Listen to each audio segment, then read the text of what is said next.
Hey guys, yeah, it's Al Washington, and welcome to my Al's Mystical Loft podcast. I'm here with author Elaine Redmond for her newest book, and she's probably going to correct me because I'm saying it incorrectly. The Krewe House of Lazulie. It is a Southern Gothic tale of ritual, beauty, and blood. And we're going to go ahead and definitely get right into it. So, Elaine, if you want to go ahead and introduce yourself to everybody. Hi, my name is Elaine Redmond. I am a Southern Gothic novelist born and raised in New Orleans, Louisiana. Definitely nice to finally meet you, and definitely thank you for coming on my podcast. So, with that being said, we're gonna go ahead and like I said, jump right into it. So, Okay. Elaine, what inspired you? How did the creation start? Any inspirations um, for this book? Well, I used to write in a different genre under a different name. And one thing that kind of gnawed at me a little bit is I felt like I couldn't share it with everybody. So I used to write like in urban fiction. Urban fiction a lot of times has like erotica and stuff in there. And I Right. remember particularly my grandma was like, "Let me read your book, baby." I was like, "Oh, no, no, no, you can't read that." So I was like, you know what? Maybe I should write something that I can, I don't want to say I wasn't proud of my urban fiction, but I wanted something that was more inclusive, that I wasn't afraid to let anybody read, whether it was a person that was, a young adult to, a very old person, or a person that's up in age, I'll say. So I remember particularly I was watching Skeleton Key, and I was like, I like what it was trying to go, but it's really not giving my hometown. It's not giving New Orleans, it's not giving Louisiana for real. I wish they would have did Really, something else. really, Yeah, it was close, but it wasn't authentic. It was like almost mystified. So I was like, okay, so I think I want to write a horror novel, and I want it to be set in New Orleans, and I think I want to tackle the religion of voodoo, but not in as much of a way that it was demonized, or how they do it in Hollywood. So that yeah. was my You didn't know, meaning that I saw the Skeleton Key. I mean, it was okay. Like I said, I didn't finish the movie. A Mhm. lot of my friends told me to watch it and everything because I like like I said, voodoo, but meaning that you didn't want it to be like generic type of thing. Yeah, You did, okay, that's what going into yeah, my next question, meaning that because again, even now when I bring up voodoo, people are, like I said, still scare the hell out of it, and people really right. And believe in it the black shouldn't magic. really be. Uh-huh. It shouldn't be, because voodoo is a religion, first of all. Hoodoo is more so of the spells, but even with hoodoo, I like to think of it as, when it's with anything, like even with Christianity, Catholicism is like the more mysticism side of Christianity. It's the duality to everything. So voodoo in itself isn't, bad or negative. It just Right. depends on the person who uses it and what they do with it. And that's one of the things I wanted to kind of tackle in the book too. I didn't want it to, because it's a religion, so I didn't Right. want to disrespect a religion, like, as much as I love American Horror Story Coven, they have Papa Legba Yeah. eating babies. That's not what Right. that man does. Like, that's crazy. No, So because no, it's just like because people still get, I mean, and like I said, I love the genre. And to me, it's very hard to do voodoo. I'm working on mhm. eventually when I get my first supernatural novella out. I've been working on this idea for like years and years and years. But to me, I guess how was it dipping into voodoo though? Because it's not an easy thing to do. Like you just said, the Skeleton Key was you said it was good and I didn't finish it. It was okay. I don't want Mhm. nothing generic because I know you see a lot Yeah. of movies and read a lot of books with witchcraft, but when it comes to voodoo, some people still, or like the black magic, they really get, please don't bring that up, Al. Superstitious, and people really get sensitive. They Yeah. believe like it's like you said, it is a Christianity type of like religion, but you said you know more about that because that's like the heart of, like I said, you know like that from the back of your hand because you said but New Orleans. But Mhm. how was it just dipping into the voodoo though? Like, 'cause I know it said your place of heart. Like what did you Yeah. And I didn't grow up knowing voodoo. Right. basically, New Orleans voodoo is like it comes from Haitian voodoo, but New Orleans has its own like special like way of doing it. And it's really tied to Catholicism. So to me, I kind of tackled it more from like I want to say historical, but that's not the right word. Like I wanted to more so teach the background of it and not so much focus on spells as much Right. like the loa that's on the book. Right. That is a fictional Loa that I made up because I didn't want to, because I have her doing certain things. So Yeah. I didn't want to have a real Loa doing, I would be confined to whatever that Loa would do. Like she's based off of Urzuli. And Urzuli is, she is tied with the Virgin Mary. And so it's certain things that she answers to and that she does, certain things that she doesn't do. And I didn't want to mix those things together. So I created my own based off of certain things that I knew from reading. Okay. And I kind of focus more so on like teaching like the background of it instead of going so much, raw in your face with it. No, So that definitely. was my approach to it.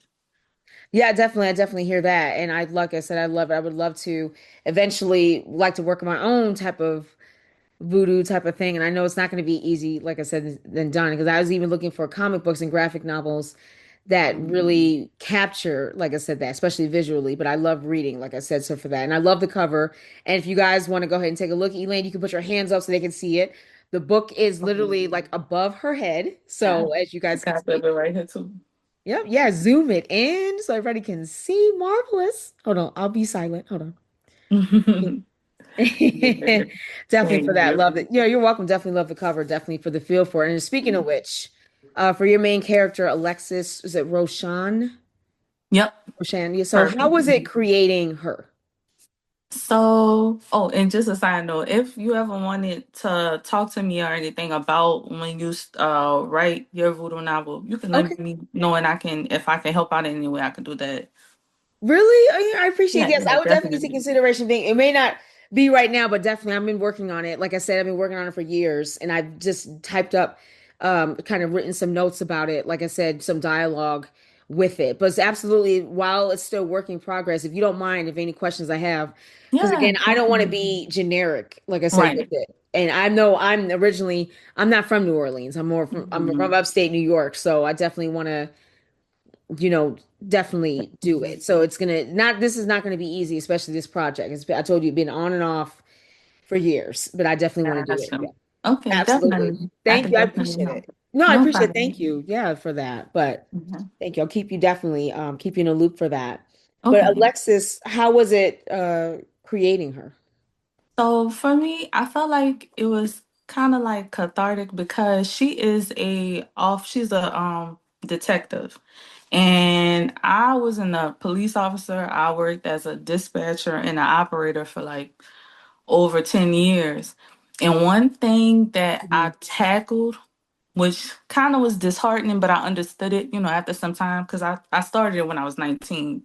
So I had to Right. kind of like understand things. But my community wasn't as receptive as me working with the police and it kind of was disheartening because I felt like well I joined because it is the more people like us are in this field the more we'll get treated appropriately Right. Right. and I had to juggle that because at the same time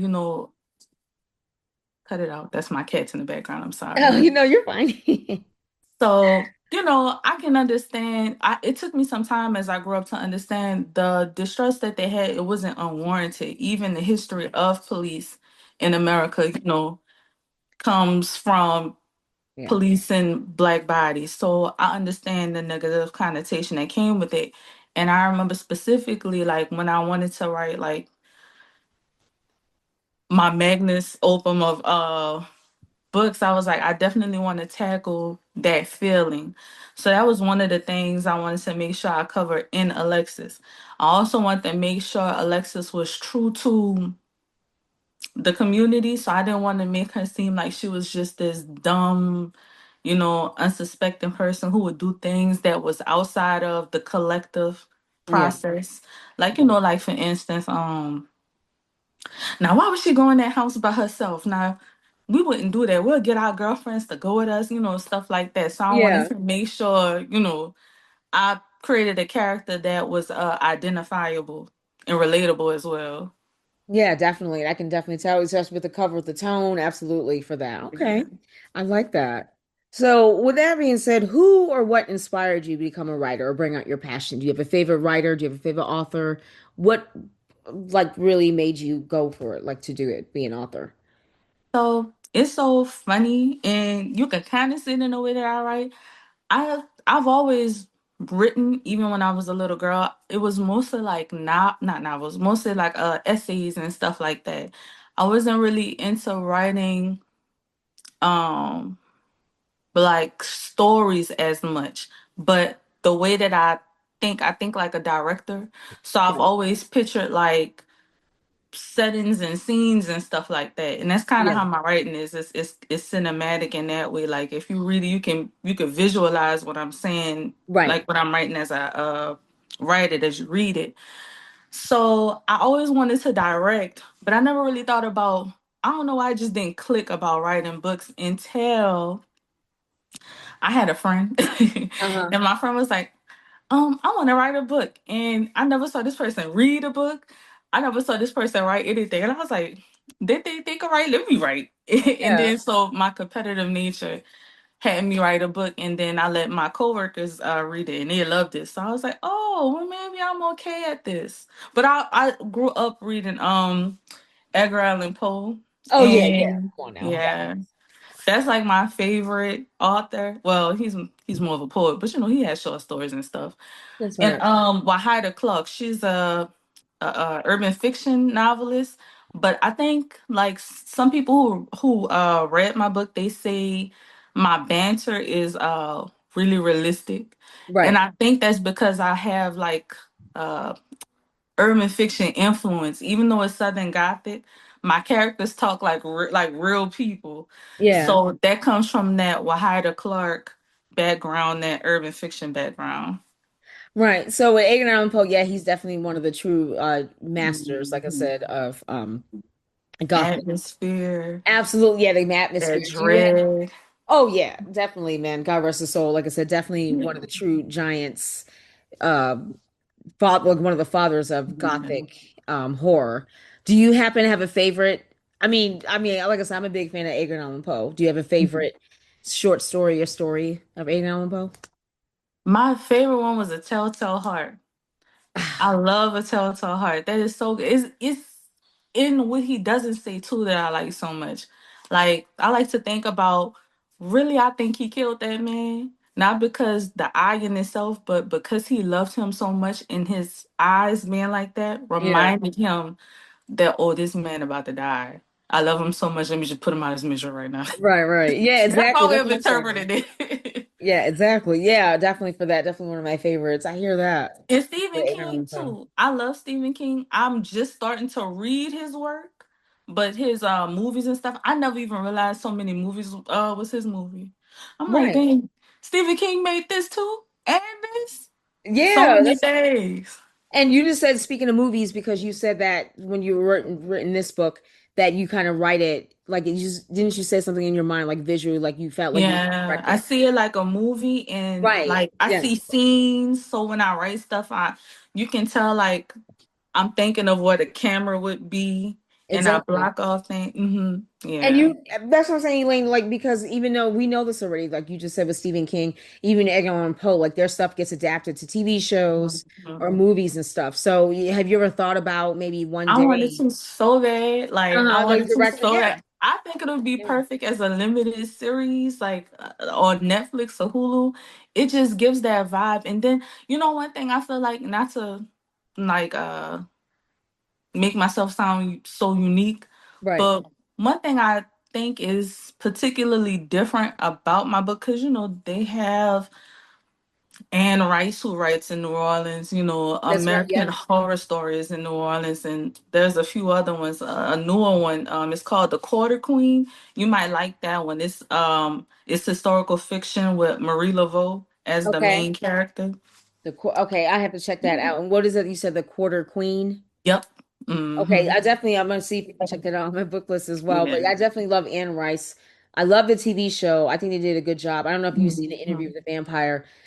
I saw it Have a you? long time ago. You said yeah. There's season three's coming out. I think. But Oh, let's they check. have a show with it?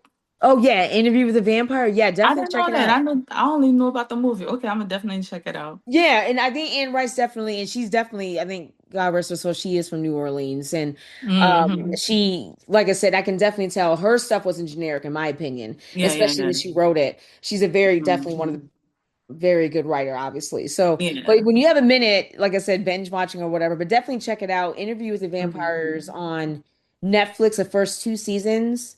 But they come up with a third season's new on AMC. But I love it though. I think Okay. the I have to chemistry check with the it out. main. I didn't know that. Yeah, absolutely. Yeah, definitely check it out. Definitely very good Yeah. for that. They Yeah. they have a lot of Definitely. different, like even Candyman, his history, he's from Louisiana. Yeah, But yeah. one thing they do not talk about in a horror setting is Mardi Gras. And Mardi Gras is such a big New Orleans thing. And I was like, it would be so awesome if we could have like this Southern Gothic horror that's based in New Orleans during Mardi Gras. So instead of seeing it's like a juxtaposition, like you get the spectacle, Yeah. but you get it from a horror side. So that's one thing I think that would make for a good, like limited series because you kind of learn some history, but at the same time, you get the beauty of Mardi Gras, but then the dread behind it as well. But my thing is that I don't know, do you think because people think witchcraft and voodoo are kind of the same, meaning that because you see a lot of movies and you have a lot of books with witchcraft, but Hmm. the people really, I don't know. Because to me, I haven't found, knock on wood yet, a very good voodoo book besides yours. That's definitely one of on my list. Hmm. That people can actually do it, meaning that it just like we talked about earlier that some of it's Hollywood. I'm sorry. Hollywood. Yeah, like watered down or something. Even Chucky is based off of voodoo.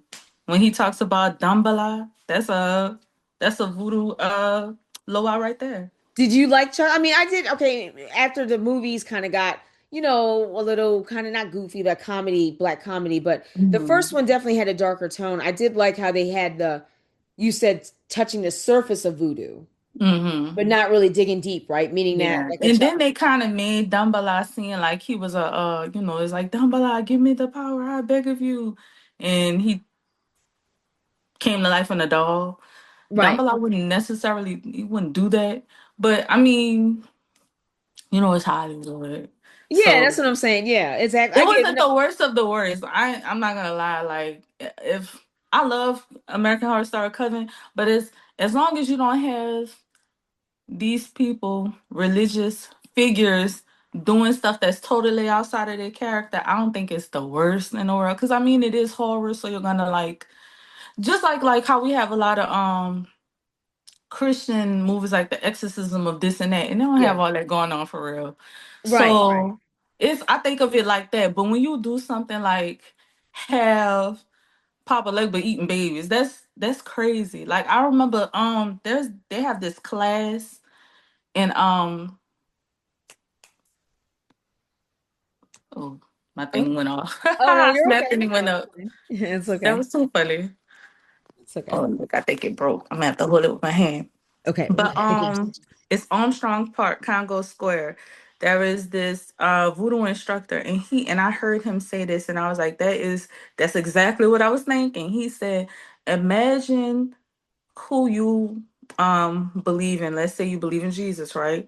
Imagine someone writing about someone that you believe in who is patient and kind and then saying that they eat babies for breakfast or something like that. And I Right. was like, see, that's exactly why you have to Yeah. be careful with certain things, but of course you're going to stretch some stuff out, right? But I Yeah. think as long as you don't say the figures, the loas is a voodoo spirit, a loa. as long as I think, as long as you're not saying the Loa is doing something like that, I don't think it's too far outside of the realm of what your imagination can think of, because it's about the person. It's not about the Yeah, religion at that point. right. Yeah. Sorry, That's I don't know if I got long winded with that. no, definitely, no, definitely. Yeah, speak it out. Absolutely. Yeah, I don't want it watered down. Yeah. I really want a unique concept story, especially when it comes to voodoo. I mean, people Hmm. are just some people still confuse, like I said, witchcraft with, even though it is mixture of It togetherness, is some, yeah. but to me, my understanding, and I'm still learning, like I said, that it is some separation because, like I Hmm. said, we seen some adaptions of people touching on voodoo, but yeah, it's a Hmm. completely different, yeah, Yeah. definitely It's beast. you can go on for hours about the Right, similarities and the differences, you know. But exactly. yeah. Yeah, absolutely. Now, do you think with the AI rise with Chat GPT will affect writing in general for I authors think and it writers? will. I think it definitely will, and You think it's so? twofold. I think there's a negative and a positive. The negative, so I don't know if you heard like some of the controversy that's going on around it with a author in particular that you can't prove at this point when something is 100% AI. They Uh, have AI detectors, but those are AI, right, yeah, and they're not reliable. right. So there is this like witch hunt for people. Like if you use the M dash, they're like, oh my God, when M dashes have my Edgar Allan Poe book has M dashes in it. You know what I mean? Right. So the negative though, if someone lazily uses it to like, a lot of people have good concepts, but they might not have the patience to write a novel. So they Right. might have AI write it for them. You can kind of tell that it's lacking the soul because it'll be like flowery words, or it'll be kind of nonsensical, or it'll like AI models can't hold a concept long enough for it to continuously tell a story. They'll start repeating or something like that. Everybody's saying that, like, yeah, even though because it's not going to sound human, it's not going to sound real. So Mhm. that's what I'm afraid of. But then now with this technology, oh my God, now people are like, are you sure a human wrote this? Is there a difference? So yeah, Yeah, you I can don't know. you Yeah. can you can read them and tell if AI wrote it, but the positive though, like if you use it in a way to assist you, like say if you wanted to write a scene where you wanted a surgeon to do open heart surgery and you're not a surgeon, so you don't know how that Right. goes. So Right. you ask your AI model, can you tell me all the steps that it takes to perform open heart surgery? And then when you write your novel, you get the actual factual way how to do it without having to spend hours on how to do open Yeah. heart surgery or look at it or something like that. Like I think it's good when it comes to research. Also, probably when you like when you're outlining and you're trying to think of what, like trying to figure out what a plot holes may be at or something like that, it Yeah. might help. But when it comes to writing it, I think that's when the negative will come in. But to me, I always look at it like, well, if this person writes like this, that's better for the people. That shows that like it shines a highlight on the ones who actually took the time to write it, because you could tell the difference. Yeah. You could tell the difference between, okay, I could tell this person like it's pretty words, but they don't mean anything, or they keep repeating themselves, or stuff like that. But you could tell the difference between somebody who sat there and took time. Well, sometimes people can't, because they had this one person, Mm-hmm. he won like a prestigious award, and I listened to somebody like read it, and I was like, I don't know, that kind of sound. Yeah, people are finding So it. yeah, so to me, I think if you pay attention, I don't know how they let that win. I bet you they had other people's works that was sounding better than that. But I think the flowery language is what catch people up sometimes. Like, oh, this sounds so beautiful, but what does it mean? Oh, you're right, it don't really mean nothing. Right. But That's I think it, true. I think it depends on how you use it. It could be an aid, or it could be the detriment to. But the people who use it like that, they probably weren't even really trying to write anyways. because it's like riding a bicycle. If you don't use it, you lose it. I don't know. Maybe you always remember how to ride a bike, No, but people think it's easier, like I said, just to think they can just type it in. yeah, it Because is a few, not.